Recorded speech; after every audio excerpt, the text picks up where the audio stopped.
On tonight's show, a sudden and statistically improbable... Is it just me, or is it getting colder in here? What was I talking about? Oh, yeah, a sudden and statistically improbable trio of gas leaks in the... For Pete's sake, could you stick another shilling in the meter? I'm freezing in this studio. Where was I? Oh, headline from the Daily Telegraph. Russian sabotage feared after unprecedented damage to Nord Stream gas pipelines to Europe.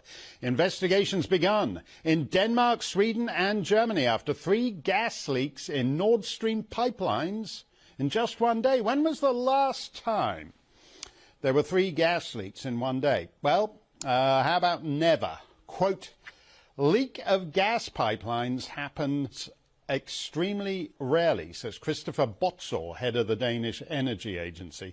3 separate lines of the Nord Stream system have suffered, quote, unprecedented damage.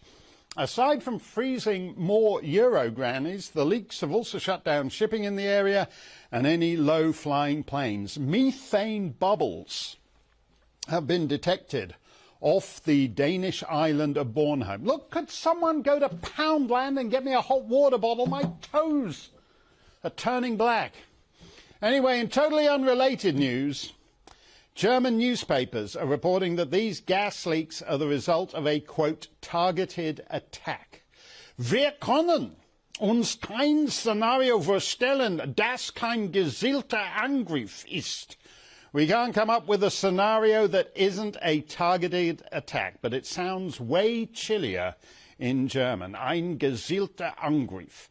The newspaper Tagesspiegel is reporting that German investigators say such an act of sabotage could only be carried out by special forces using a submarine. Was it Putin? Maybe.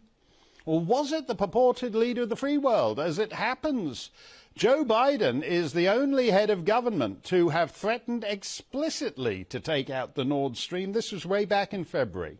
If Russia invades, that means tanks or troops crossing the border of Ukraine again. Then there will be no longer a Nord Stream 2. We will bring an end to it.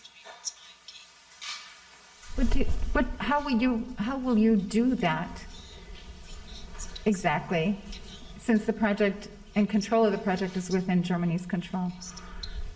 We will, I promise you, we'll be able to do it. From his lips to the methane bubbles in the Baltic Sea. He's got his wish. Russian tanks cross the Ukrainian border and Nord Stream is out of the piping business. The price of gas in Europe after 4 days of declines is now up. Well, there's a surprise. The good news is that if you print out all these graphs of rising prices and set them alight, it can help keep you above room temperature for a couple of minutes. As I said here a while back, one measure of the decadence of Western governments is that striking attitudes is more important than public policy. Net zero is the right attitude to strike. If, as a consequence of striking that correct attitude, you make the local mob enforcer your home heating supplier, well, what's the big deal? For the West, Ukraine has likewise been mostly a war of struck attitudes. Seize the oligarch super yachts, take some Russian bloke's English footy club away from him. It's all fun and games until the lights go out. By the way, did you see the way the Scandinavians were able to shut down huge swathes of the Baltic Sea to all shipping because of this gas leak? I don't suppose there's any chance of a gas leak in the English Channel, is there? Might not be safe to put the dinghies out from Calais with all those methane bubbles in the water.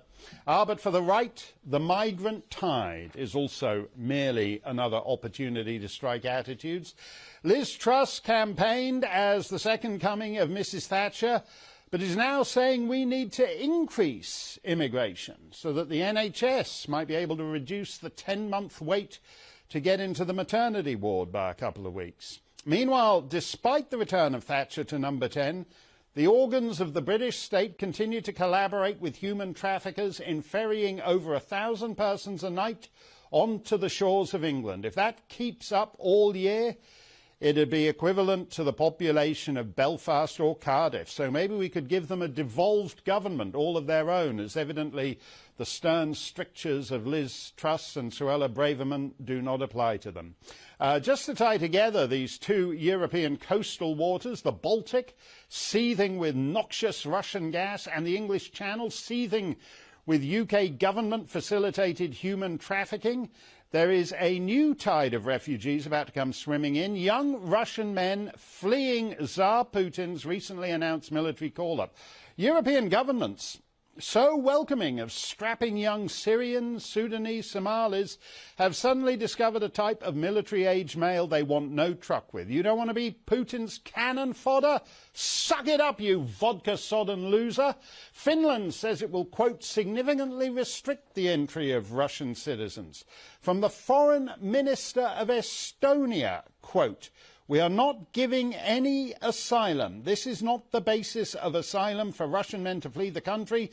They should stand up and say that they are against this war and end this war once and for all. From the Lithuanian foreign minister, quote, Lithuania will not be granting asylum to those who are simply running from responsibility. Russians should stay and fight against Putin.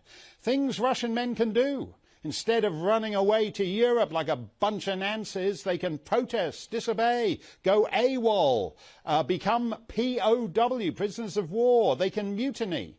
Asylum for 25 million draft dodgers is not an option. Russians must liberate Russia, so stay there and get fighting. Estonia's interior minister says, quote, we should not offer protection to deserters. Sanctions are, quote, the collective responsibility of Russian citizens. Latvia's foreign minister says there are considerable security risks admitting them, and plenty of countries outside the EU to go to. All very interesting. But you can't help noticing that all these arguments also apply to all the migrants Britain and Europe have welcomed day in, day out for years. Russians should stay and fight against Putin? Well, Syrians should stay and fight against Assad. There are considerable security risks to admitting young Russian men. Yeah, if they're planning on any more of that Nord Stream-style industrial sabotage, it certainly helps to have your guys already in the country. But we know there are considerable security risks to admitting non-Russian men. Here are a few of our more celebrated asylum seekers. Last year's Remembrance Day bomber in Liverpool. Remember this guy? The Parsons Green tube bomber who injured over 50 passengers on the District Line, also an asylum seeker. The murderer of 3 gay men in a park in Reading, another asylum seeker. One of the London Bridge terrorists who killed 8 people and injured another 49. Hello, asylum seeker. The family of the Ariana Grande concert bomber who killed 22 people and injured over 1,000. That's his brother, who's still on the lam, I believe. So what's the big deal about some fleeing Russians? They're going to have their work cut out to ramp up anything like the body count of those we cheerfully admit 24/7, 365 days a year with nary a thought.